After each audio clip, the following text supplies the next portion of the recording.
Hello, today we are honored to have Dr. Richard Haas, who is the president of the Nonpartisan Council on Foreign Relations, and he has held this position for the past 17 years. Before taking over the council's leadership, he served as the chair for the multi-party negotiations in Northern Ireland. For his efforts, he received the Tipperary International Peace Award. From 2001 to 2003, he served as the director of the State Department's policy planning staff under Secretary of State Colin Powell. He also served as a special assistant and senior Middle East director to President George H.W. Bush.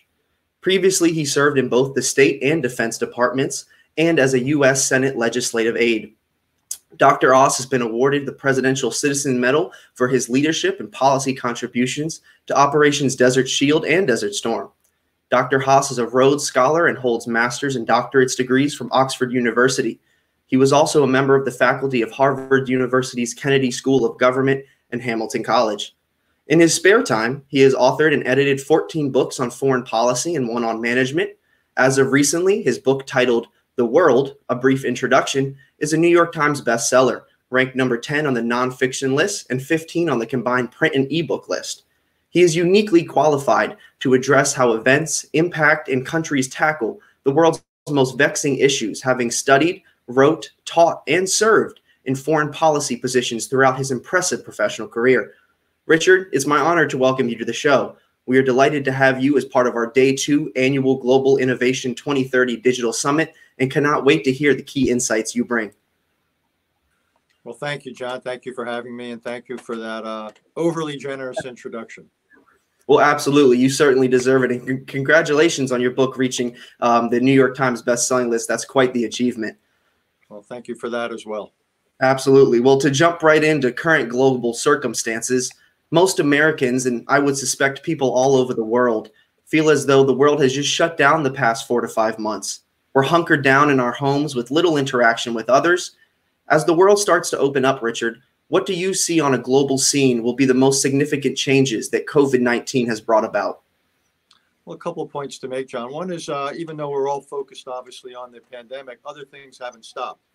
There's no pause button in history. So other things have been going on. Just in the last few days, obviously, we've seen the events in Hong Kong, or more quietly, something like climate change simply continues to occur, where North Korea continues to enhance its nuclear and missile capabilities. The Russians are still parked in Ukraine. So there's that reality. In terms of how things are going to open up and what happens, so much depends upon what do we mean by opening up. I call where we are now, we're in a situation of a trans-pandemic world. We're amidst it. I don't know exactly when we get to a post-pandemic world. It'll depend in part upon the virus, in part about what happens on the medical front, in part about how different societies react or handle or contend with this virus. Already, we've seen extraordinary variation within countries and from country to country. So again, it's hard to give you a precise prediction about anything.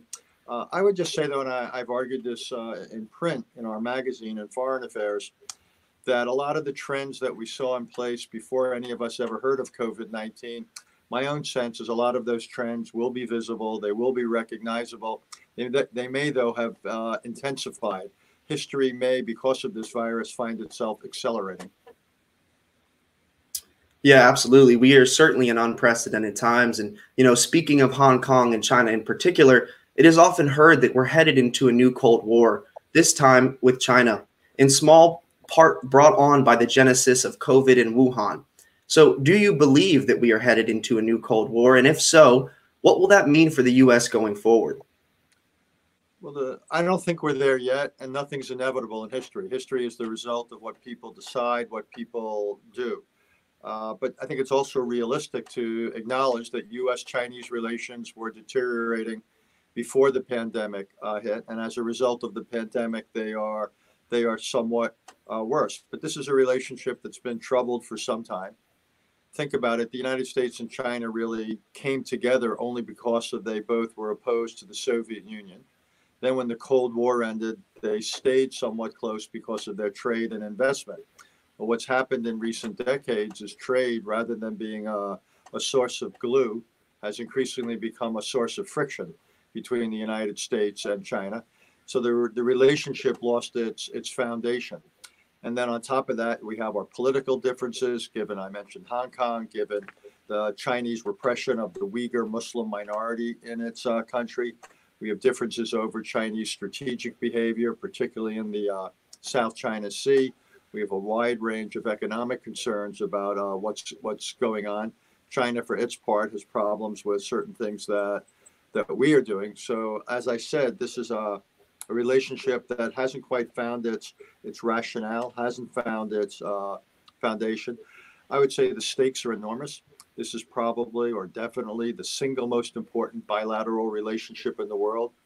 And as goes the United States and China, so will go a lot of history. I've argued against a Cold War if it can be avoided. I don't think China should be at the center of American foreign policy if we can help it. There's any number of reasons. I think it exaggerates China's capabilities and its aims. It is not, I would argue, the Soviet Union during the Cold War. I think it underestimates China's internal vulnerabilities. We can discuss those if you like. Also, I want to be able to cooperate with China where we can, say against climate change, say against a future pandemic, say to limit what North Korea does. So I don't want to have a one-dimensional, confrontational relationship if I can avoid it. No, absolutely. And you're right. I think cooperation with China, particularly when it comes to climate change and, for instance, the United Nations 17 Sustainable Goals is absolutely essential. And so that really segues nicely that, our viewership may be aware, but Ideagen is really focused on furthering those 17 United Nations Sustainable Development Goals. And so, you talked a little bit about it, but with the world's two superpowers, China and the US kind of having these tensions and squaring off recently, are we likely to see regression on achieving these goals?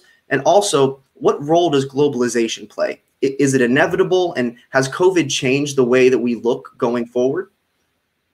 There was a couple of questions packed in there. Look, we could find some regression on these goals. Clearly, the goal of global public health, which I think is the third goal, if I remember the SDGs, it's been a bad time for that, even though some of the measures in advance of the pandemic were obviously moving in the right direction. There's been real progress in the world in disease eradication, lowering rates of maternal and infant mortality. But already there were massive problems on what are called NCDs, non-communicable diseases. And I think one of the problems, quite honestly, with global health policy and even with the SDGs is they don't place nearly enough emphasis on things like diabetes, cancer, goals that are often associated with lifestyle, drug abuse, alcoholism, coronary disease, so things associated also with smoking. So that problem was enormous and the world wasn't doing enough. Now, obviously, on top of that, we've got this new infectious disease, COVID-19. So in the area of global public health, shall we say, the plate is full, and we'll see how well we deal with it. But the knock-on effects are going to be, obviously extraordinarily problematic. And the optimists viewing this might say, well, hopefully this will wake people up and we'll all start cooperating more. Well, maybe, but maybe not. So far, at least, we haven't seen much in the way of international cooperation. Instead, we're seeing countries turn more inward. There's a sense that countries have to look after themselves. Take the United States, for example. We've lost over 100,000 lives. 40 million people are now unemployed. Trillions of dollars of wealth have been lost. So it's going to be hard to persuade a lot of Americans that this is a moment we should be focused on the world, even if one of the basic, if not the basic lesson of the pandemic is that, like it or not, what happens in the world matters. In this case, what began in Wuhan, China, clearly didn't stay in Wuhan, China. And that, to me, is what globalization is all about. To me, globalization is a reality. It's about these flows of everything from computer viruses to real viruses, to people, to guns, to drugs, to dollars, to emails, to carbon dioxide, to you name it. And these flows are in enormous velocity, great speed, enormous volume, and they don't, in most cases, respect borders. And that, to me, is the reality of our time. How you respond to globalization, how you respond to each one of these flows Well, that's a matter of foreign policy or domestic policy. But I do think what distinguishes the 21st century and this era of history from all that came before us is globalization. We have all the old challenges. And, we just talked about China, rising China, whether the United States and China can avoid a Cold War. That's the familiar stuff of history. What's new about this era is things like climate change, things like pandemics, things like global terrorism, the reality of cyberspace, the reality of proliferation. It's these global challenges to order and to national and individual well-being that is the qualitatively different characteristic of this era. Yeah, no, I absolutely couldn't agree with you more. And, you have an entire chapter in your book dedicated to climate change. And I certainly hope that coming out of this COVID crisis, that we do see cooperation and we do see people coming together, unifying for a cause, seeing that, we've seen small spurts of the environment semi-bouncing back, but that really doesn't seem to be long-term for the time being. And so I absolutely agree with you. And so moving on here, having talked about the U.S.-China dynamic. John, can I just interrupt for a second? Absolutely. 30 seconds on climate change. Sure. We have seen some temporary improvements in the air in many countries, but that's really because of the economic recession or depression caused by the pandemic. Mm-hmm. That's temporary. And as people go back to work, and we all hope that people can go back to work, unless there's a fundamental change in behavior or in the use of fuels, any improvement in the air and the atmosphere is going to be temporary. So we haven't seen yet any fundamental changes in climate policy. So let's just be realistic. The challenge is there. I think there's an opportunity if we choose it. A lot of money is going to be dispensed by government to help businesses get back on their feet. One of the questions is, will any of that money be conditioned on businesses adopting more responsible climate-oriented policies? For example, might a government say to an automobile manufacturer, we'll help you, but only if you raise the fuel standards of the cars you're producing? Or might money be given to this or that manufacturing plant, but only if they move away from coal as their principal source of fuel? So I think there could be opportunities here. I'm not sure they will be taken, though, because, again, the priority will be getting people back to work. Mm-hmm. Nations will be looking at their own economic revival. And again, it makes the basic point that crises are potential opportunities, but only if that potential is seized. Crises can also be wasted. And I think one of the questions going forward is whether we seize the opportunity created by the awful situation we find ourselves in, or whether we squander it. Yeah, no, I mean, that is the big question. We certainly hope that, these opportunities aren't wasted coming out of this, and that the nations of the world do seize it. And so, as I said, moving on, what do you see as Russia's emerging role in the world? It's hard for me to see much positive. When you look at Russia, when you look at Mr. Putin, this is a fundamentally illiberal society. They have no desire to be a part of the world that the United States and others promoted after World War II, when they were back as the Soviet Union, and after the end of the Cold War. I think Mr. Putin sees the kind of liberal democratic values that the United States has traditionally upheld as a threat to his country, as a threat to his personal rule.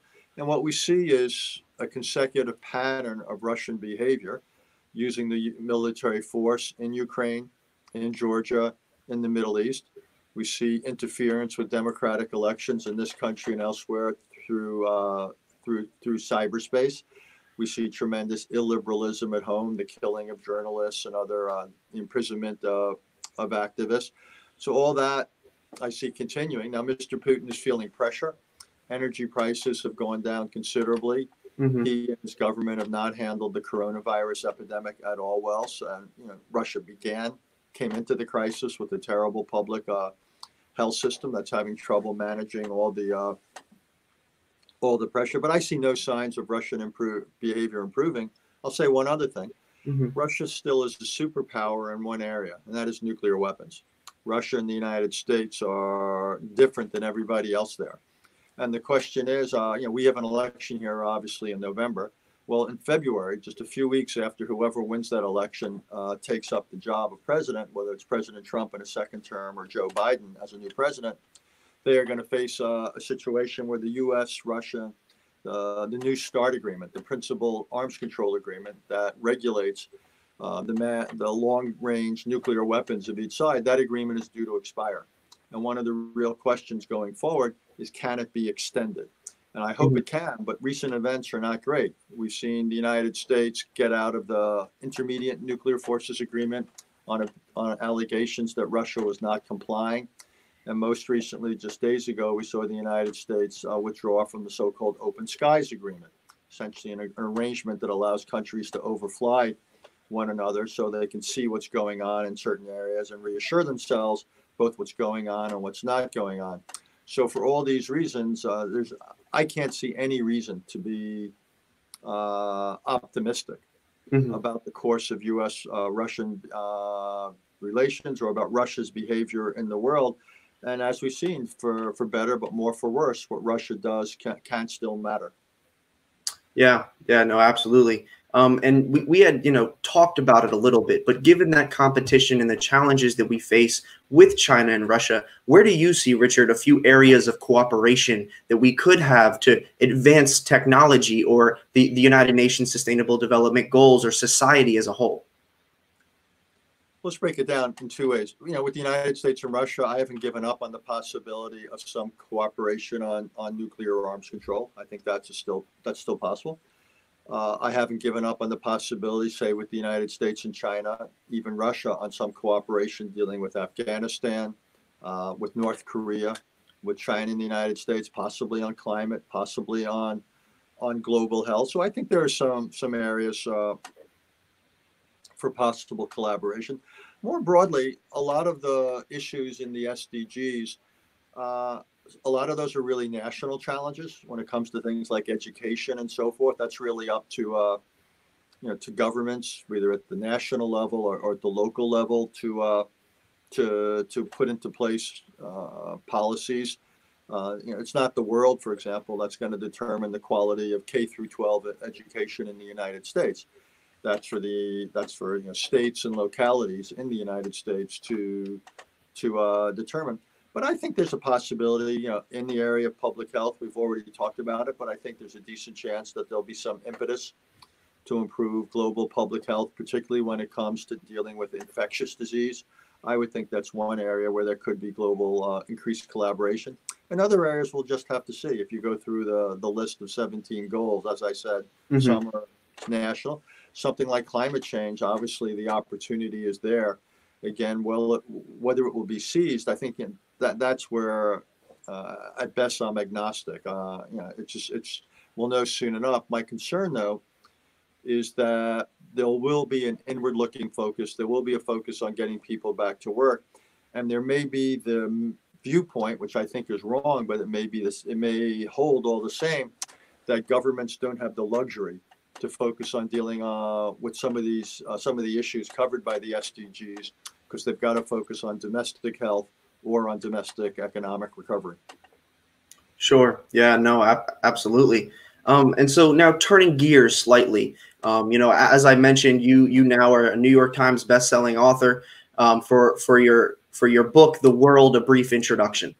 I currently have a copy of it and started reading it, and it really is quite fascinating. And I encourage our viewers that this is a must read for anyone of any age, education level out there in general, to really get an introduction to, as you say, the world. So, Richard, that's quite a big topic, and it's a big topic written for a big multi-generational audience. There's a line in your book where you say, quote, "There's no limit to the number of questions that could be raised dealing with the world, for the answers could have profound consequences for our lives." So knowing this and having written or edited 14 other books, how did you decide what is important and what is not important for readers to understand about, as you say, the world? It was actually the hardest question I had to raise and then try to answer in writing this book.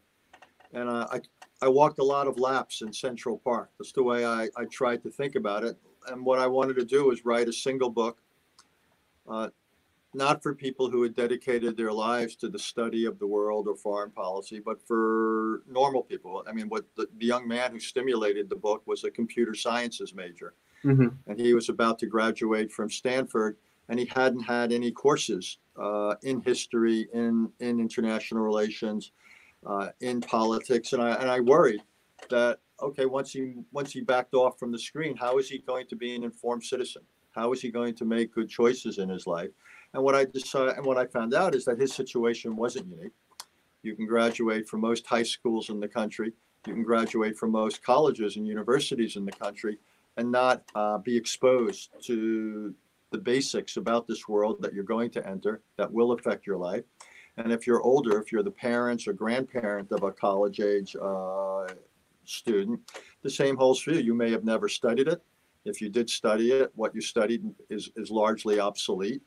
If you watch the nightly news, you're not going to catch much of it. But all of us need to know about this. You've got to need to know about it, because this November, you're going to want to cast your vote in a way that's mindful of where the candidates stand on international issues. We've learned the hard way that something like a pandemic can fundamentally change our life. We learned a similar thing at 9/11 when terrorists working out of Afghanistan changed our lives and took 3,000 innocent lives in a single day. People your age, John, have to make career decisions. Should I go into government? Should I go into the military? Should I join the Foreign Service? Should I work in this business that tries to export goods overseas? Should I go work for the International Rescue Committee or Doctors Without Borders or some other NGO? Should I become a journalist that focuses on these issues? Should I work now where you're working? So my view is, and even issues like investing or business, or just say you're on a automobile assembly line, and some politician goes up and says we need to have tariffs, and that will affect your ability to export the cars you're making. Well, is that good or bad for you? And how are you supposed to make an informed decision? So what I try to do is essentially distill the history I thought you needed to know, what I thought you needed to know about the basic regions of the world. Thirdly, what I thought you needed to know about the issues we've been talking about, all the various aspects of globalization. And last, what I thought you needed to know about how the world worked, and try to put it in a volume. Keep it short, not assume any prior knowledge. Every time I mention something, I try to explain it. Try to avoid jargon, abbreviations, all the other stuff people like me traffic in. And I wanted to make it not only interesting, because I think it is interesting, but accessible. And for all I know, this will be the first book that people read in this subject. For all I know, it will be the last book that they read. And again, what I wanted to do was give them a kind of foundation. So then when they went about their lives as a citizen, in the workplace, what have you, that they would simply have a foundation. They would have a way to make sense of this world. I mean, someone your age, one last point. Think about it. What year were you born? 97. Okay. So if you live, and we're counting on it, a normal life, your life will almost exactly track the 21st century. Yeah. You're coming of age. Here it is. We're just finishing the second decade. Hopefully you'll live to, close to, or actually see the end of the 21st century. Okay, well, this is going to fundamentally affect your life. This is going to be your life. Yeah. And what I wanted to write was a book for someone, say your age, that would put you in good stead, or put you in better stead, give you that foundation. And again, hopefully, as you go through your life, you'll build on it. You'll have, you'll read other things. You'll have all sorts of experiences like the one you're having now. But I thought, again, for starting out, it could help a lot of people. But again, even if you're older, you have to vote this November. And I don't tell people how to vote. I don't tell them what's the quote unquote right answer on any issue. What I try to do is give people tools so they can make better answers for themselves. Yeah, no, and absolutely. And you're right. You don't tell people how to vote or where to vote, but you absolutely have to vote. And Richard, I couldn't agree more. This book is a foundation. It really is. And it's giving me global insights. I graduated undergrad in 2019, and it's funny you mentioned the introduction of your book, you mentioned that there's 3 courses that you were surprised you didn't take: economics, history, and government relations. And I ironically enough took all 3. However, only one was mandatory, and that's because I had a business degree and economics is essential to that. But the other 2 were electives that I was, kind of pushed to take from my parents, because they were saying, listen, you need to get a globalized view. You need to understand the world and how it works. And so, this book is just it's a continuation of that. And or if someone didn't have that, this is something that they could look to for that. And so, there's a line in your book that says, quote, "It's possible to graduate from nearly any 2 or 4 year college or university in the United States without getting even a rudimentary understanding of the world," something that you had just recently mentioned. And so tell us a little bit about why this is so important, particularly now in today's age and time, and what does this say about our education system? Yeah, just so no one's confused, because you make the right point. Virtually every college and university offers a whole range of courses. Mm-hmm. But very, very few schools in the United States require that you take certain courses. Instead, you may have a distribution requirement that says you have to take 2 courses in history or 2 courses in global issues in order to get your degree. But if there's a range of 50 or 100 courses you can choose from, obviously you can choose something that's narrow, that won't necessarily give you anything like the overview or comprehensive overview that you need. And so again, what I try to do, what I set out to do, was provide that sort of comprehensive A to Z, A to Z, if you prefer, look at the world. And the reason is obvious, that the security of any country, we can talk about the United States, but it doesn't have to be just the United States. The future of it is going to, in large part, depend upon not just what happens internally, but what happens externally. We live in a world where we talked about globalization, where borders are not in many cases barriers. The oceans that surround this country are not moats. We can't pull up the drawbridge. So like it or not, the effects of climate change will reach us. In this case, it was the effects of a virus that broke out in China. 9/11, as I said, it was the effect of terrorists coming from Afghanistan, originally from countries in the Middle East. And what I wanted to do was put people in a position where they could better understand the relationship between their country and the world, understand both, not just the threats, but also the opportunities that the world presents, and also the other way around. Think about what you do, how it affects the world. There's a kind of loop about how foreign policy and what individuals and firms do, how it affects the world, and then vice versa, how what goes on in the world affects individuals, their businesses, their communities, and their country. So I wanted people simply to get more aware and get a better understanding. What I'm trying to discourage is any sense that the world doesn't matter. I think to deny what goes on in the world is dangerous. I think isolationism, to simply try to opt out, is similarly futile.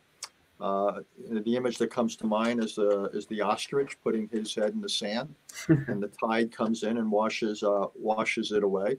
And the other thing, and it's consistent with what you and your organization are up to, it's not just that the world matters, but I don't think for the most part there's unilateral answers to it. These are global challenges, and global challenges call for collective responses. And that's the implicit message of the book.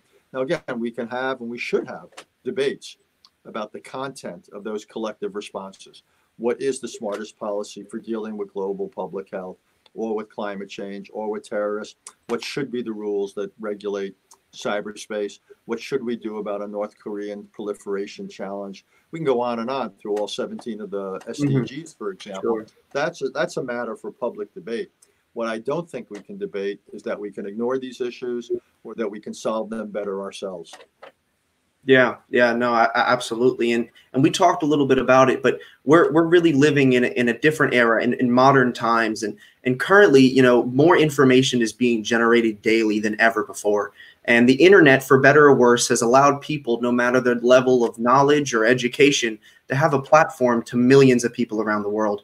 And so what would you tell someone, Richard, navigating a world where accurate information is scarce and misinformation is abundant? No, it's a real dilemma. We live in a world where we're flooded 24/7, and as you say, there's the internet is essentially a place of unlimited information, but there are no editors, there's no authenticators, there's no one who says this is good, this isn't. But there's a few places we can go to. Certain newspapers obviously have powerful reputations. In this country, it would be what? The New York Times, the Wall Street Journal, the Washington Post at a minimum. There's several other regional newspapers that are good.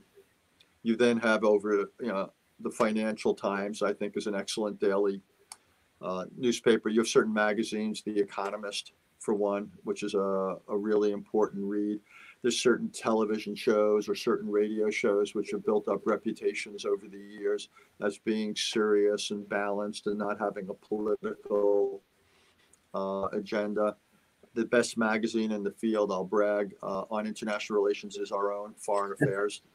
Full disclosure, we publish at the Council on Foreign Relations. So there's places people can go. I also think, though, it's useful sometimes to go to places on the internet that you disagree with, just to be challenged. I think too many people only go to places on the internet that are a bit of an echo chamber, and I force myself at times. So like in the old days when I used to go to gyms to work out before this, I would spend some of my time watching all different networks. So while I was on the elliptical, I'd spend, say, 10 minutes on Fox and 10 minutes on CNN and 10 minutes on MSNBC. And if truth be told, probably a few minutes on ESPN, but that's different. And just to be exposed to what different people are thinking. Actually, I have a part in my book called "Where to Go From Here, Where to Go For More," and essentially, it's to answer your question: how do you stay involved? A book like mine is fine as a start, but people need to have regular access to information. But there's nothing better, and I don't care if you read it in paper or online, than one of the quality daily newspapers or something like a weekly magazine like the Economist. If you had to start, I would start there.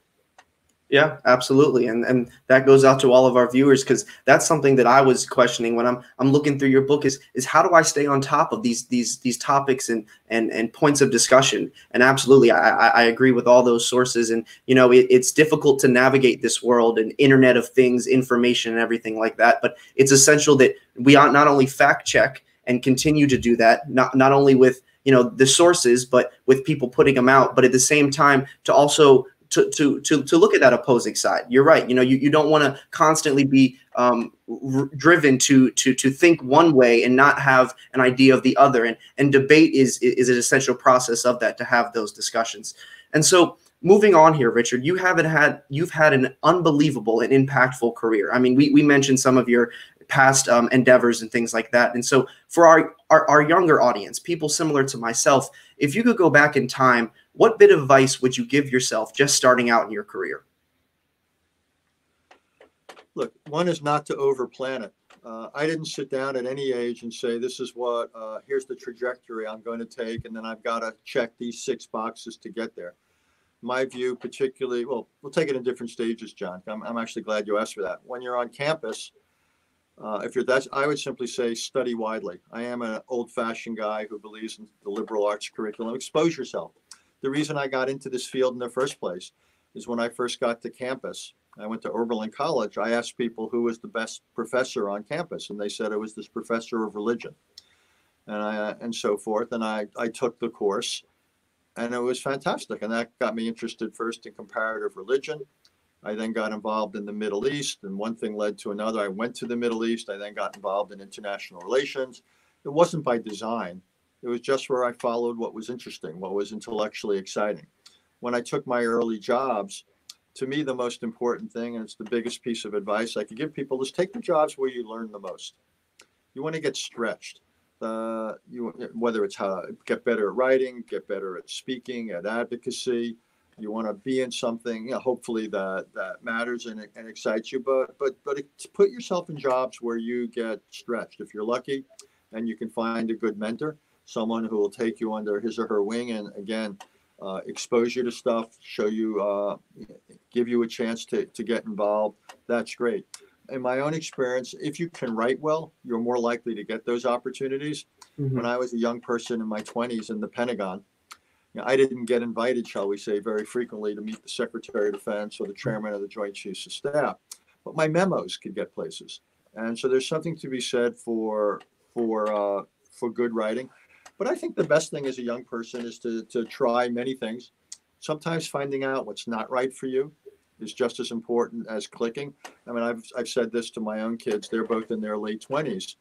And there's always pressure, I think, that young people feel to figure it out, to sort it out. I understand the pressure, but my instincts are to say, be easy on yourself, relax, give yourself 5, maybe more jobs in the first 5 or 7 or 8 years of your post-education career, just where you experience different things, you get exposed to different things. And by a process of elimination, you'll say, well, look, this isn't for me, but that was kind of interesting. Or I like working with large numbers of people, or I really like working on my own. I really like stuff that's heavily intellectual. Or no, actually, I really like stuff that's much more operational, filled with doing. I want to be overseas. I want to be in a city. I want to be in the country, what have you. I like structure. I don't like structure. I want to choose a career path. So I want to join something like the military or the foreign service where there's a clear 30-year possibility, or just the opposite, what have you. It doesn't matter. My point is simply to expose yourself and give yourself a break. Again, the only thing that concerns me, and I see it with so many young people who work for me, and we have hundreds who work at the Council on Foreign Relations, is the pressure that they often feel to figure it out, to sort it out, to make the choice. Think about it. If you're in your 20s now, you will probably have what, in the course of your career, maybe 25 separate jobs, maybe 20, maybe 30. I've lost count in my case. This is the first time I've ever held a job for more than 4 years, but you're going to move around a lot. And the reason is, your life, but also technology, the market will change. Certain jobs that exist now won't exist in 25 years, and vice versa. In 25 years, there'll be all sorts of new jobs brought into existence because of changing technologies. So get used to the idea of mobility, and think about also the other thing I'd recommend is, and I know it's hard also sometimes to imagine this, that even though no matter how many degrees you have, your education isn't over. As you go through your career over the next 50 years, as you think about changing jobs, you're going to need to top off your intellectual tank, almost like you would your gas tank if you were driving across country. So you're going to need moments of education or of retraining to get ready for your next job, because there's no way what you learned in high school or college is going to be sufficient or relevant for what you might want to do in 10, 20, 30, or 40 years. Richard, I mean, just truly inspirational and motivational words for our younger audience. And absolutely, I couldn't agree more. You have to continue to learn, always strive to learn, and always ask questions and want to learn, have that curiosity.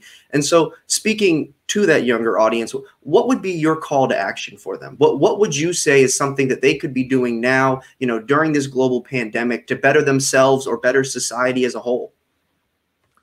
Well, the most important thing I would say is to realize that you should get involved, that there's no substitute for getting in there. You can make a difference. There's nothing inevitable about history. And I've been lucky enough. I've worked for 4 presidents, and I've been in rooms where decisions were made. And you realize if there were different people making those decisions, history would have gone in completely different directions. And the lesson I take from that is, get involved. Where you are now, there might be things you can do in your community. Maybe healthcare workers need help with homeschooling for their kids. There's things you can do now, given that our society is under tremendous pressure. But what you were getting at, John, is also it's a great time to tool up. Yeah. So if you're thinking about your next step as the economy recovers, maybe now is the time through distance learning to pick up that additional skill, whether it's a language, whether it's some computer skill. Maybe it's simply to get more up to speed about this part of the world or this set of issues. So if you're interested in global public health, look, we're at a moment in history where distance learning is not just possible, it's incredibly good. So it could be a formal course. It could simply be an informal sort of self-education thing, but use the time. I think it's, we're all in this weird life where every day is kind of blending into every other. And there's few boundaries between when you're working and when you're not. And there's a Groundhog Day quality to it. I get it. And all I would say is, introduce some structure into your life and basically say a few hours every day or whatever you can spare or devote. Here's my goal. If this lasts for another 6 months, which it might, or a year or whatever it lasts, at the end of it, I want to have tooled up in a certain area. So be thinking about what interests you or where you're weakest and where you need to build up, if you will. So then you're more employable, you're more ready for whatever it is you want to do next. But again, you can't choose the cards you're dealt. We've been dealt these cards. We're all living a life now that none of us ever imagined in our worst moments. Okay, here we are. So what do we make of it? And again, I would say if you've got the time, and a lot of us now have extra time, we're not commuting. Some of us are, 40 million Americans have lost their work. I would say devote as many of those hours as you can to tooling yourself up. So it might just be, reading or studying a language, gaining a skill. Also other things personal. Here's a great chance to do the musical or art exploration you always wanted to do. So there's any number of things. Plus, again, our society, our economy are in great need. And I would think that there's real opportunities to make a difference locally. Yeah, and don't forget to pick up a copy of Richard Haas's book as well. I believe that's probably the best place that our global audience could start. It's available for e-read. I would be remiss not to mention that. And so, Richard, kind of in closing here, if our viewers want to find out more about your work in particular and the work of the council, where can they go? Well, thank you for asking. For the council, it's cfr.org. It's an extraordinary site, by the way. Let me just sort of say, we curate the best that's written in the field. It's also a large educational dimension. We have something called World 101, and we're putting together an entire curriculum, all these online resources to teach people of the basics of the world, on globalization, on the regions of the world, on the history of the world, and so forth. In many ways, parallel to the things I wrote about in the book. But CFR.org is an extraordinary site for people at any level of the field, from beginners to experts. Also, foreignaffairs.com, the Foreign Affairs website, is remarkable. And what we've done is, we've removed the paywall for anything about the coronavirus. So if you want to read what's going on and get a better understanding of the pandemic and its implications for your country or the world, it is all there. So I think those are extraordinary resources. And by the way, I'd say a lot of other newspapers and magazines have done the same thing, from the New York Times, from the Atlantic, and so forth. They've taken stuff that's normally behind paywalls and made it accessible. So the barriers to staying up on what's going on have come down in many cases. Well, there you go. CFR and Foreign Affairs, The World, a brief introduction. It sounds like our audience has quite a lot of reading and quite a lot of places to look to get globally informed and involved. Richard Haas, President of the Council on Foreign Relations, we couldn't thank you enough this morning. Your insights were so impactful, and I think will really add a lot of value to our upcoming summit. So thank you so much, Richard. We greatly appreciate your time and participation. Thank you. Well, thank you, John. And thanks also to what you and your colleagues are doing. It's great to see so many people so involved in trying to improve the state of this world of ours. So thank you for that. Absolutely.